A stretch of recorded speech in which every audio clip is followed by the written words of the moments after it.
বোয়ালখালীত সীমা আক্তার নামৰ এক গৃহবধূৰ রহস্যজনক ইন্তেকাল।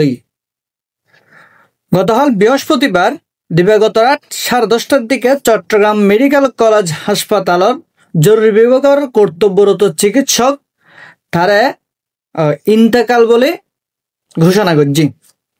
শব্দ আসলে কিছু ইউজ করি না পারে, আপনারা বুঝিবেন। সীমা আক্তার বোয়ালখালী পৌরসভার পশ্চিম গুন্ডন্ডি আমতল এলাকার মোহাম্মদ আরফাতর স্ত্রী। তারা সংসার মৃদ্ধি আয়েশা নামর উগ্র মাইয়া আছে। সীমার ভাসুর জাবেদা হদ্দে বৃহস্পতিবার সন্ধ্যা 7:30টার দিকে ঘরের দরজার চৌকাটার সীমানার মৃদ্ধি সীমা আক্তার গলাত উন্না লাগাইয়ারে এই অবস্থা কেন ওই। তবে সীমার চাচা খুরশেদ আলম অভিযোগ জানাত দেয় মাত্র 5 ফুট উঁচু জায়গা তুন এভাবে এই দুর্ঘটনা কেন আসলে ঘটিত না পারে। ইয়ান আসলে পরিকল্পিতভাবে একখান ঘটনা ঘটাই বলি খুরশেদ সাহেবের অভিযোগ।